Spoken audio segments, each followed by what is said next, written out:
L'histoire que je vais vous raconter, c'est celle de Sarah qui est née dans les années 90 à Portland, dans l'Oregon, donc les États-Unis. Je vous jure, le jour où je voudrais aller aux États-Unis, ils vont me blacklister en mode toi, t'as dit trop de dingueries sur notre pays. Bref, elle a grandi dans une maison chaleureuse en bordure de la forêt. Ses parents, des enseignants passionnés, lui ont inculqué l'amour de la nature et des livres. Sarah passe souvent ses après-midi à explorer les sentiers forestiers avec son chien Volt, un Golden Retriever fidèle. Dès son plus jeune âge, Sarah a développé une passion pour les animaux. Elle passait des heures à observer les oiseaux, les écureuils et toutes les petites bêtes qu'elle pouvait trouver dans la forêt. Et c'est ce qui l'a conduit forcément à se diriger vers des études dans ce domaine. Après le lycée, Sarah a déménagé à Seattle pour étudier la biologie animale à l'université de Washington. Sa passion pour les animaux l'a conduite à se spécialiser en comportement animal. Pendant ses études, elle a travaillé à mi-temps dans un refuge pour animaux, où elle a acquis une précieuse expérience en soins et en réhabilitation des animaux abandonnés. Voilà, elle obtient son diplôme assez haut la main et elle commence à chercher du travail dans les parcs de la région en tant que biologiste. Et malheureusement, en fin 2020, elle reçoit un appel de sa mère qui lui annonce une mauvaise nouvelle.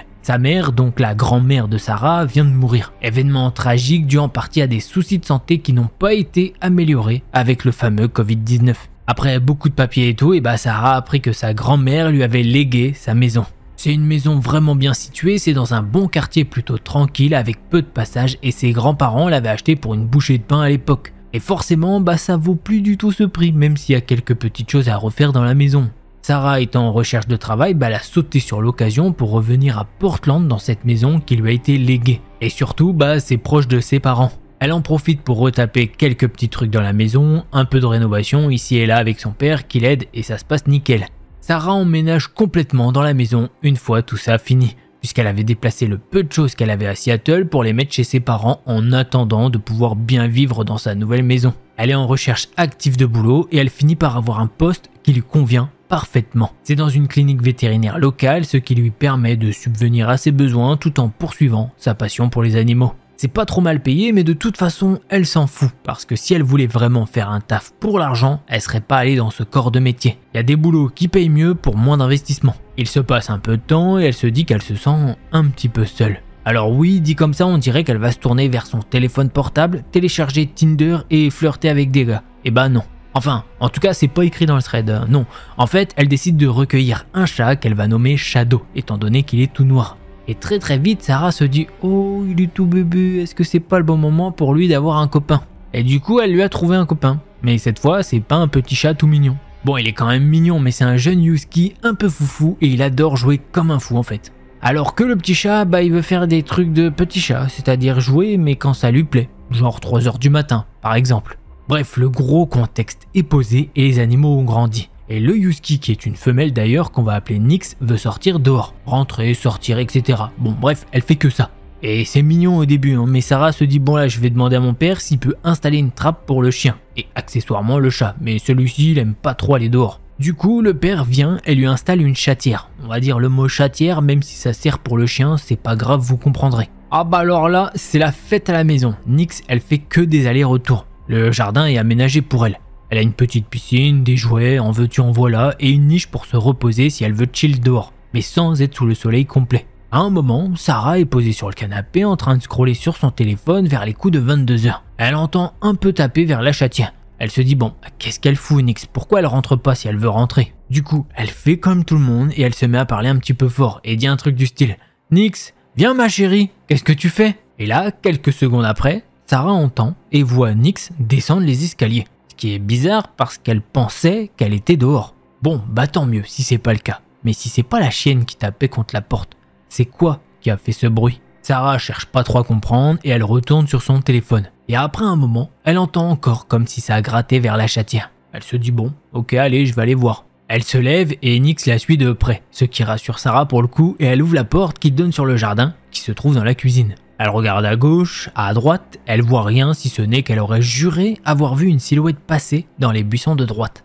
Bon, rien d'alarmant. Nix, quant à elle, veut rester dehors et Sarah en profite pour retourner sur son canapé, regarder un épisode d'une série et puis aller dormir après. Et là, 2 minutes passent et après avoir lancé la série, elle entend Nix aboyer. Sarah sursaute et se rue vers la porte du jardin parce que Nix n'aboie quasiment jamais. Les seules fois où elle aboie, c'est quand elle est au parc et que c'est d'autres chiens qui jouent les foufous, donc elle se défend normal. Elle ouvre la porte en grand et voit Nix qui est sur ses gardes, mais elle ne voit rien pour autant. Sarah check un peu le jardin et y a rien qui lui saute aux yeux. Elle fait en sorte que la chienne rentre et elle décide de bloquer le système de chatière. Comme ça, Nix pourra pas sortir après ça. Elle retourne devant sa série et fin de journée pour Sarah. C'est fini, c'est ciao, c'est au lit. 2-3 jours passent environ, elle en est plus trop sûre, mais bon, c'est à peu près le même scénario que celui décrit précédemment. Mais elle entend des bruits vers la porte. Elle y va et rien. Nix se met à aboyer, mais toujours rien. Mais pour le coup, ça devient quand même un petit peu inquiétant tout ça. Une semaine passe environ, il est autour de 20h et Sarah prépare à manger pour tout le monde, que ça soit elle, le chat et la chienne. Bon, faut juste pas qu'elle se trompe de gamelle, mais tout va bien. Elle est en train de mettre de la pâtée pour Nix, donc autant vous dire qu'elle a toute son attention à 100%, quand d'un coup, elle peut voir du coin de l'œil que la chienne fait un 180 degrés. Et ce, pour regarder vers la chatière. Sarah suit un peu le mouvement de sa chienne et regarde ce qui a pu l'interrompre dans sa position ultra stricte de « j'attends à manger comme une gentille fifille ». Sarah en croit tellement pas ses yeux qu'elle a fait tomber la boîte de pâté qu'elle a dans les mains. Nix pourrait se ruer dessus, mais non, elle a d'autres chats à fouetter. Pardonnez-moi l'expression. Il y a littéralement la tête d'un mec chauve dans le trou de la chatière. Je sais pas comment vous le dire, mais ils peuvent tous voir la tête d'un mec qui vient de, justement, passer sa tête dans le trou de la chatière. C'est bon?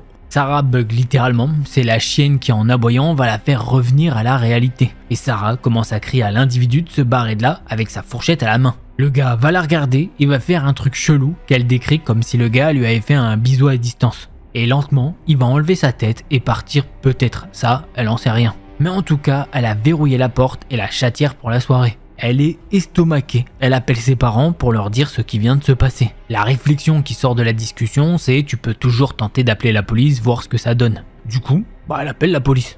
Elle explique la situation incongrue et l'opératrice lui dit que techniquement, le gars n'a pas pénétré chez elle. Il n'a pas posé un pied chez elle, donc si elle veut jouer sur les termes et que du coup il y a possiblement un vice. Et que malheureusement, dans ce cas-là, il n'y a pas grand-chose à faire. L'opératrice lui dit juste si jamais il y a plus et que le gars rentre chez vous, là on peut débarquer direct sans problème. La soirée se finit bizarrement, mais elle se finit. Le lendemain, Sarah rentre du travail, ouvre la boîte aux lettres et elle trouve un papier avec écrit dessus « I chose you », ce qui veut dire « je t'ai choisi ». Elle fait quand même plutôt vite le rapprochement et se dit « mais c'est quoi ce délire ?» Elle en a marre, elle se dit « pourquoi moi, j'ai rien demandé à personne. Moi je fais ma vie dans mon coin, j'ai mes animaux, j'embête personne, c'est quoi le délire ?» Et en lisant ce mot, elle prend la décision de ne pas ouvrir la chatière pendant un temps donné. Elle ouvrira la porte à Nix si elle veut sortir. Et ça fonctionne dans un sens, mais pas tant que ça, puisque maintenant elle se sent comme observée dans sa propre maison. Elle a l'impression parfois de voir une silhouette le soir qui passe vers ses fenêtres, mais elle n'a pas de nette confirmation. Sa chienne n'aboie pas, donc elle se dit que peut-être elle devient un petit peu parano. Le temps passe et voilà, elle commence à se sentir un petit peu mieux dans la maison. Elle a l'impression de revivre et que ça revient à la normale. Et ce qui fait qu'elle reprend ses habitudes et laisse de nouveau la chatière ouverte quand elle est à la maison. Et bingo, elle aurait pas dû faire ça. Enfin, c'est pas sa faute, mais tu vas voir. Dans la soirée où elle a fait ça, alors qu'elle va juste dans la cuisine pour se prendre un petit truc à manger, elle peut voir la tête du gars chauve qui la regarde avec un sourire de débile sur le visage. Elle se met à crier comme une ouf et très peu de temps après, Nix vient dans la cuisine et saute sur Sarah, qui elle lui montre la tête du gars vers la chatière. Ce qui fait que Nix commence à se jeter sur sa tête, mais il la retire et arrive à se barrer avant que la chienne ne puisse faire quoi que ce soit. Elle se dit mais qu'est-ce que je suis bête, je me croyais en sécurité, mais en fait il est dehors et il rôde. Elle a pensé à appeler la police de nouveau, mais ça changerait rien, donc elle ne le fait pas. Elle appelle son père et lui dit qu'elle aimerait faire installer des caméras de sécurité pour être justement un petit peu plus tranquille. Son père lui dit qu'ils peuvent faire ça ce week-end, aller au magasin, et que voilà, ce sera fait. Oui, elle le dit dans le thread, elle s'entend très bien avec son père et c'est le meilleur père sur terre. Le week-end, ils vont donc faire ce qui a été prévu et les caméras sont installées. Alors c'est des caméras qui font pas du bordel, dès que quelqu'un passe, c'est surtout pour avoir une trace de quoi que ce soit. Et comme ça, elle pourra transmettre ça à la police si jamais il y a besoin. Elle aura de quoi faire justement, mais on verra ça un petit peu plus tard. Il se passe une dizaine de jours sans événements marquants qui concernent cette affaire. Un soir, vers les 21h30, elle est au téléphone avec sa mère et il faut savoir un truc, c'est que Sarah, quand elle est au téléphone, elle peut pas rester en place. Elle fait tout le tour dans la maison. C'est inconscient, mais elle capte pas ce qu'elle fait en vrai. Et dans ce petit rituel, elle se retrouve dans la cuisine et voit encore une fois la tête de ce gars. Elle est au téléphone avec sa mère et elle veut pas lui exploser les tympans. Alors elle ne crie pas, mais elle se retourne pour prendre dans un tiroir un couteau. Elle le lève en l'air pour le montrer au gars. Directement, il enlève sa tête et Sarah se sent un peu soulagée et se dit c'est bon, il a compris. Mais j'en suis désolé et c'est lunaire, mais ce n'est pas fini. Ce qu'elle va voir ensuite va la choquer. Elle peut voir que le gars n'en a pas fini. Il va faire passer son engin en chargement dans la chatière. Et si vous comprenez pas la métaphore, tant mieux, c'est que vous êtes trop jeune pour comprendre. Et alors là, déjà que c'est lunaire, il y a une scène surréaliste qui va se passer sous ses yeux. Elle voit son chat sauter du dessus du frigo. Ouais, Sarah, elle avait même pas capté qu'il était là. Et elle le voit sauter sur l'aubergine et lui mettre un coup de patte. Et bah après ça, le gars il a rangé son truc et il est sûrement parti. Sarah a immédiatement fermé le système de la chatière et elle a écourté la conversation avec sa mère pour vérifier que son chat allait bien. Et de ce qu'elle a pu voir, c'est que sur les griffes du chat, il y avait de légères traces de sang. Ce qui veut dire que le chat n'a pas juste donné un coup de patte, il a sorti les griffes, vu qu'elles sont rétractiles. Sarah a été choquée de vivre encore une soirée de ce genre, mais elle sait qu'il lui manque des éléments. Alors elle va jeter un coup d'œil aux caméras de surveillance et ce qu'elle va voir lui fait froid dans le dos. Sur les caméras, elle a pu voir le gars venir dans son jardin à plusieurs reprises. Il a même dormi dans la niche à plusieurs reprises. Alors oui, sur le coup on pourrait se dire qu'il cherche un toit pour dormir, mais de ce qu'elle a pu voir, elle pense surtout que c'est un homme qui n'a clairement pas toute sa tête. Qui passe sa tête dans la chatière des gens et qui va encore plus loin et met l'autre truc dedans. Les images sur la caméra vont confirmer ce qu'elle pense car elle peut le voir en train de prendre les jouets de Nix entre ses dents. Il jette les jouets et il se les rapporte lui-même. Et en plus de ça, il s'approchait de la porte de la cuisine et grattait la porte. Et comme elle s'en doutait, elle peut voir qu'il regardait à l'intérieur de la maison, en essayant d'être le plus discret possible. Et ça, il le faisait pas genre 10 minutes ou quoi. Non, les rushs durent plusieurs heures.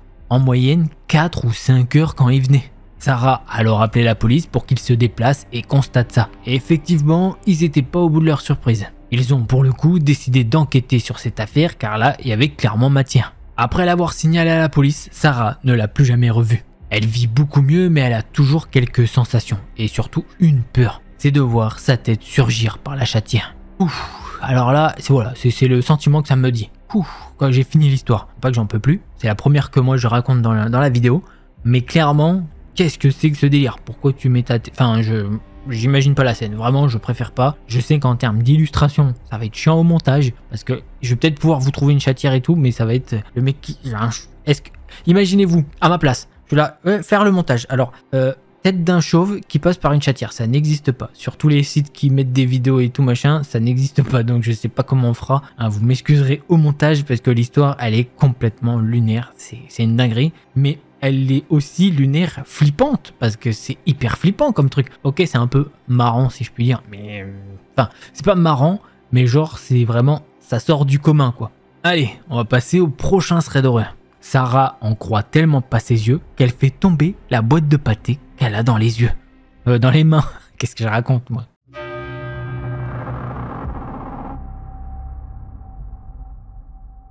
Arthur a 14 ans et habite dans un coin perdu en Belgique. Ses parents sont partis en week-end d'amoureux, donc il est tout seul dans leur grande maison. Dès le premier soir, il a une grosse boule au ventre, sans savoir pourquoi. Du coup, il va faire quelques courses, mais n'achète que des trucs légers. En rentrant, il remarque que son chat ne va pas bien. Il a les poils tout hérissés, et il semble paniquer. Ça l'inquiète, alors il prend son chat et un énorme couteau de cuisine, et il se barricade dans sa chambre. Au pire, si je me trompe, c'est pas grave, je suis tout seul, qu'il se dit. Dans sa chambre, Arthur a son téléphone, le couteau, son chat et aussi une arme airsoft. Airsoft, c'est comme le paintball, mais au lieu de tirer de la peinture, ça tire des petites billes en plastique. Et les armes d'airsoft sont très réalistes, c'est important à savoir. Cette nuit-là, il ne se passe rien, pas un bruit, juste un bad trip. Il a psychoté pour rien, mais il s'en fiche. Mieux vaut être trop prudent que pas assez. Le lendemain, la boule au ventre a disparu et il décide d'aller faire un jogging dans la forêt à 5 minutes de chez lui. La forêt, elle est pas très grande et il y a quasiment jamais personne.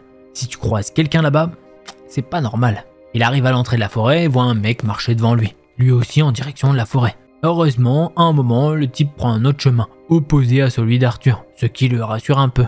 Arthur commence à courir tranquillement, mais il se sent observé. Au début, il essaye de ne pas y prêter attention. Il s'est déjà fait des films une fois, il va pas recommencer. Il finit son jogging, mais sur le chemin du retour, il se sent oppressé, vraiment mal à l'aise, comme s'il avait du mal à respirer. Et quand Arthur a un mauvais pressentiment, ça finit souvent mal. Il sort discrètement son téléphone pour appeler un pote et passer la nuit chez lui. Mais son tel ne s'allume pas. Dans le reflet de l'écran éteint, il aperçoit un mec derrière lui. Sauf qu'il y a un petit détail en plus, le mec n'est pas juste derrière lui, le mec est derrière lui avec une machette. Là, Arthur panique complètement. Il crie et commence à courir aussi vite qu'il peut. Il entend le gars lui courir après. Alors, il accélère encore. Il ne savait même pas qu'il pouvait courir aussi vite. Il fait du sport régulièrement, donc son cardio est plutôt bon. Mais là, il sprint comme jamais. Il arrive jusqu'à chez lui, ferme toutes les portes à clé et veut s'enfermer dans sa chambre. Mais il n'a pas la clé de la porte. C'est là qu'il réalise qu'il a laissé la porte du garage ouverte. Et avant même d'avoir le temps de réagir, il entend du bruit dans le salon. Le mec a capté direct que le garage était ouvert et maintenant, il est dans la maison. Arthur essaye d'appeler la police, mais son téléphone est à 0%. C'est pour ça qu'il s'allumait pas. Il entend le mec fouiller partout en bas. Et là, il y a deux options. Aller dans la chambre de ses parents pour utiliser leur téléphone fixe, mais ça risque de faire du bruit, ou bien sauter par la fenêtre de sa chambre. Elle est assez haute, mais il pense pouvoir sauter sans se faire trop de mal. Finalement, il n'a pas eu le courage de sauter. Il est trop effrayé. En plus, il avait laissé le couteau en bas dans la cuisine. Et là, le gars ouvre la porte de sa chambre avec la machette à la main. Dans un élan de lucidité, Arthur attrape son arme d'airsoft qui ressemble exactement à un Colt M1911 et il crie « Dégagez, je suis armé ». Le mec se barre direct. En fait, c'était un gars d'environ 20 ans. Arthur s'est fait dessus de peur. En plus, le mec avait cassé tout moyen de communication. Et comme c'est la campagne, les voisins sont hyper loin. Arthur n'ose pas sortir de sa chambre de toute la nuit. Il reste sur ses gardes. Au matin, il entend son père dire « On est rentré !» C'était la voix la plus rassurante du monde pour lui. Arthur fond en larmes. Son père prend la situation au sérieux, mais refuse d'appeler la police. Il est accro à une drogue qui est illégale en Belgique et il en a partout dans la maison, donc il y a trop de preuves compromettantes. Arthur est furieux contre son père, une grosse dispute éclate. Maintenant, ça fait 3 ans que c'est arrivé et il ose enfin en parler. L'histoire, elle est courte, assez folle, et je peux comprendre que effectivement le gars s'est fait brain dans le sens où il a pensé que c'était une vraie arme, parce que les armes d'airsoft, bon, j'en ai vu. Et effectivement, c'est assez bluffant. Si tu fais pas gaffe, même un policier qui lui connaît les armes, de loin, on sait jamais, t'arrives, tu fais pas gaffe. Hein, parce que ok, tu pourras le savoir avec le poids et tout en le portant, mais même ça, elles sont un peu lourdes. Donc forcément, heureusement qu'il avait ça comme arme sur lui en fait. Enfin, dans sa chambre quoi. Allez, on passe au prochain thread d'horreur.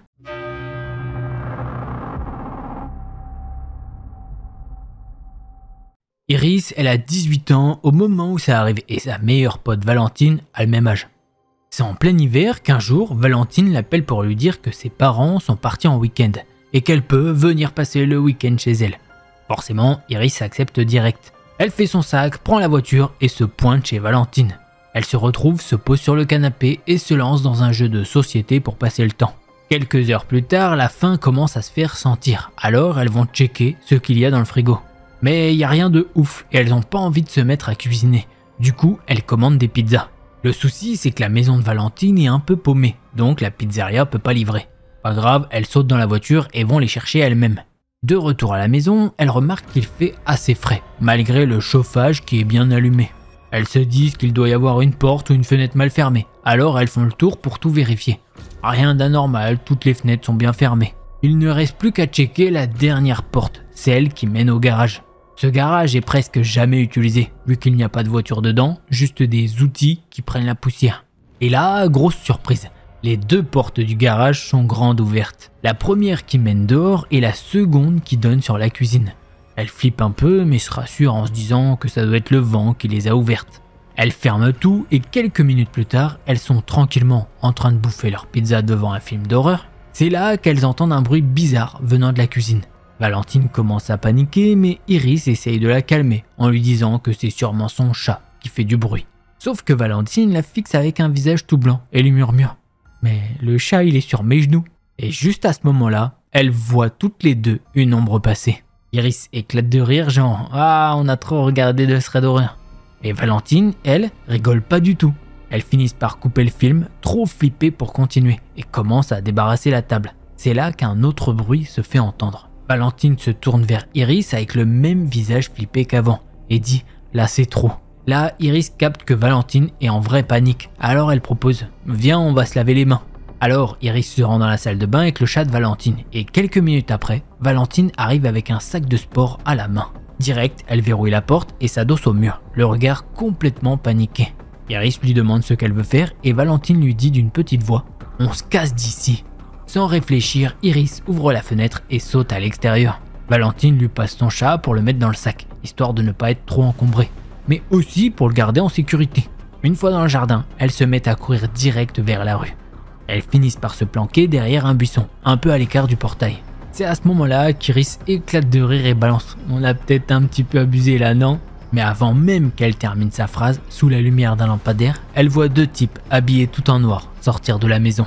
L'un d'eux scrute les alentours, une hache à la main, et commence à se rapprocher dangereusement de leur cachette. C'est là que l'autre mec dit « Putain, elles sont parties !» Complètement flippées, elles se faufilent encore plus loin, se cachant dans une haie pour être moins visibles. Elles attendent là pendant ce qui semble être des heures interminables. Finalement, elles voient la voiture d'un des voisins passer. Sans hésiter, elles courent vers lui pour lui raconter tout ce qui vient de se passer.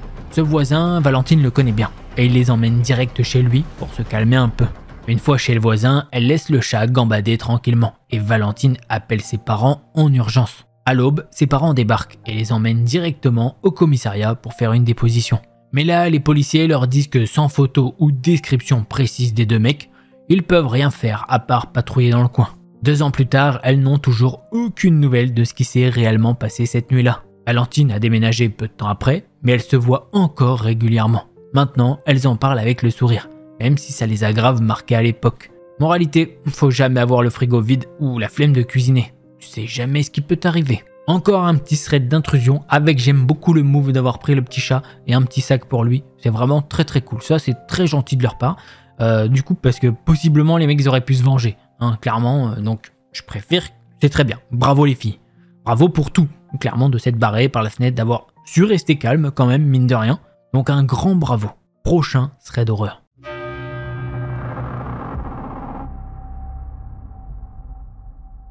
Alors là, pour ce 3e thread, en fait, il y aura 2 histoires qui m'ont été envoyées par une abonnée. C'est la même abonnée qui a 2 histoires à nous raconter. Et on va directement commencer avec cette première histoire. Il s'agit d'une petite histoire d'intrusion dans son domicile, qui s'est heureusement bien terminée. Comme elle le dit, désolé d'avance, les explications de Laura sont beaucoup plus longues que l'histoire. Ses parents, ces 2 Jack Russell et elle, vivent dans le 95 depuis 2001. Enfin, pour les toutous Gargamel depuis 2012 et Pollen depuis 2021. L'histoire qu'elle va nous partager s'est passée il y a quelques années. Elle dirait à peu près en 2022 ou 2023. Pour donner un peu de contexte, son père ayant eu une otite tout petit, il a perdu un peu d'audition s'il y a du bruit autour. Et il ne se concentrera que sur un seul bruit. Gargamel avait 10 ans et il avait plus l'oreille fine. Quant à Pollen, elle est jeune et elle entend très bien.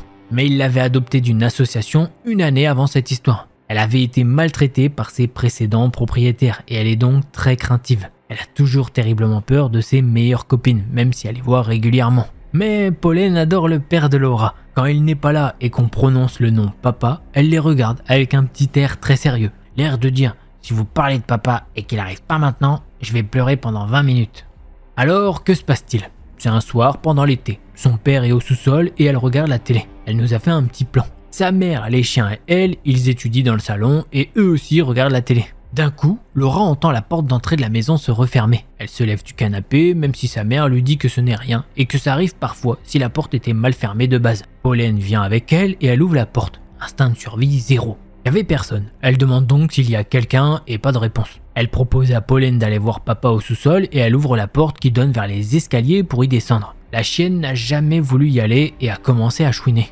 Sa mère et elle trouvent ça bizarre, mais elles continuent de faire leur vie. Donc elle va aller à l'étage et Laura ne recroisera pas ses parents de la soirée. Le lendemain, son père sort fumer et Laura voit quelque chose dans le jardin, posé pas loin du portail. Il s'agit d'un de ses vieux manteaux de moto. Sûrement abandonnés là, car les intrus, elle ne sait pas s'ils étaient plusieurs ou pas, se sont rendus compte que le zip était cassé. En allant à sa voiture, Laura se rend compte qu'elle est ouverte. Évidemment, c'est arrivé l'une des rares fois où son père avait oublié de fermer la voiture. L'intérieur de sa voiture avait été fouillé, quelques petits trucs volés, dont des télécommandes de portail. Sauf que, dommage pour les voleurs, ce n'était pas celle de leur portail, mais du portail d'une résidence pas loin. Il y avait plein de choses dans le sous-sol, des vêtements, de la vaisselle, des armoires avec de l'électroménager. Mais après vérification, ils sont repartis, les mains vides. En conclusion, Laura pense que c'est le fait d'avoir ouvert la porte qui les a fait fuir. Et ces chiens, quant à eux, ils ont été royalement inutiles. Allez, on passe à la seconde histoire et en bonus, il lui est arrivé une autre histoire d'intrusion,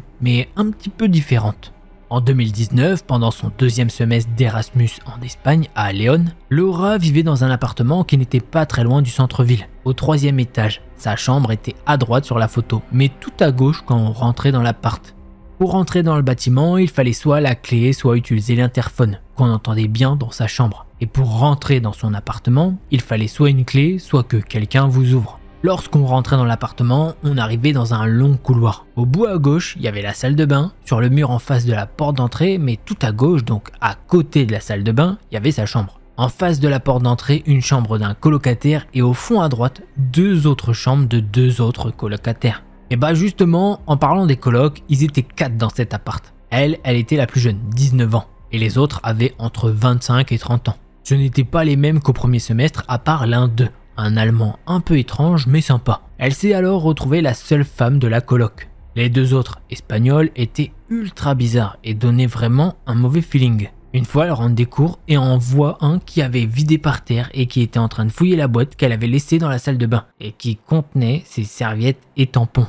Mais qu'est-ce qui se passe? Eh bien, au bout de 2 mois, elle voit l'habitude de chacun, même si elle les croise le moins possible. Mais en tout cas, ils ne ramènent jamais personne.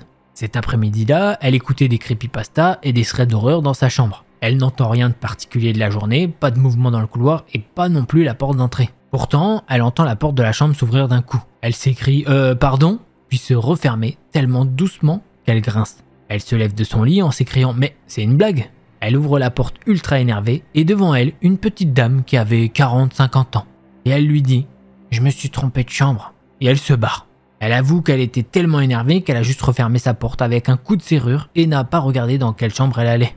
Mais elle ne l'a jamais revue dans les mois suivants et elle ne l'a pas non plus entendu quitter les lieux.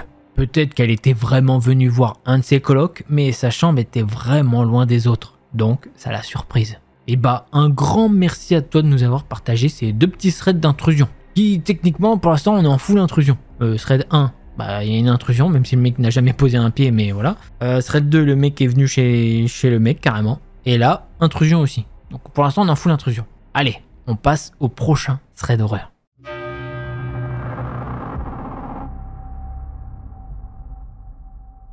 Alors, Angela était encore à l'école primaire quand tout ça s'est passé. Ses parents avaient trouvé un appart qui semblait cool et pas trop cher, mais après coup, ils ont compris que c'était pas le meilleur endroit pour vivre. Eux aussi ont eu une expérience flippante là-bas. Alors un week-end, Angela et son petit frère sont restés seuls à la maison, pendant que leurs parents étaient au boulot. Ils étaient tranquilles dans le salon en train de regarder des dessins animés et de discuter, quand d'un coup, ils entendent tous les placards de la cuisine claquer super fort. Comme si quelqu'un était furax. Forcément, ils ont flippé parce qu'ils savaient qu'ils étaient seuls à la maison. Mais malgré ça, ils ont décidé d'aller vérifier. Quand ils arrivent dans la cuisine, tout est nickel, comme si de rien n'était. Tous les placards bien fermés. Ils racontent tout à leurs parents plus tard dans la journée. Mais bon, comme ils sont encore petits, les parents croient que c'est juste une histoire pour leur faire peur. Sauf que bientôt, les parents se rendent compte que c'était pas du tout inventé. Maintenant, l'histoire de la mère d'Angela, ça, c'est un autre niveau. Un jour, après avoir plié le linge, elle était crevée, donc elle décide de faire une petite sieste. Son petit frère était avec elle ce jour-là et il fait la sieste avec elle. Angela, elle, était à l'école à ce moment-là. Quand la mère d'Angela se réveille, elle voit un truc qui ressemble à un humain, mais qui rampe au plafond. La peau du truc était noire comme du charbon. Et quand ça tourne la tête pour la regarder, elle voit que ses yeux sont rouges, injectés de sang. Là, elle panique, ferme les yeux direct, trop peur de voir ce truc genre démon. Quand elle les rouvre, le machin a disparu. Le père d'Angela et elle lui disent que c'était peut-être une paralysie du sommeil, tu vois, mais elle insiste. Et elle est sûre que c'était pas ça. En plus, elle raconte que quand la chose a disparu, le petit frère d'Angela l'a serré dans ses bras et lui a dit que tout irait bien, qu'il l'avait vu lui aussi. Sauf que le frère, lui, se rappelle plus du tout de ce moment-là. Et maintenant, l'histoire du père, c'est plus court, mais c'est quand même chelou. Un jour, il entend quelqu'un frapper à la porte, comme si c'était urgent. Il se dépêche d'aller ouvrir, mais quand il ouvre, y a personne. Alors tu te dis ouais, c'est sûrement un gamin qui faisait une blague genre ding dong, un truc comme ça quoi. Sauf que le père d'Angela raconte qu'il a ouvert la porte direct, vu qu'il était juste à côté, et qu'il n'y a aucune chance que quelqu'un ait pu courir si vite pour se cacher, même avec le peu de temps qu'il a pris pour ouvrir. À la fin, Des voisins leur ont raconté des rumeurs, comme quoi quelqu'un aurait été tué dans cet appart avant qu'ils emménagent. Mais ils n'ont jamais su si c'était vrai ou juste pour les faire flipper. Heureusement, ils ont fini par déménager, et depuis, plus aucune activité chelou dans leur nouvelle maison. Voilà, c'est pas une histoire inventée ou quoi, c'est vraiment arrivé à Angela et sa famille, c'est ce qu'elle nous dit. Et bah les petits potes, j'espère que vous avez kiffé ces threads. Si c'est le cas, vous connaissez, un petit pouce bleu et un abonnement. On vise les 50K, alors n'hésite surtout pas à t'abonner. Si jamais tu veux plus de threads d'horreur, je t'invite à cliquer sur l'une de ces deux vidéos là. Allez, c'était Delcor, en attendant la prochaine vidéo, portez-vous bien, tous les petits potes.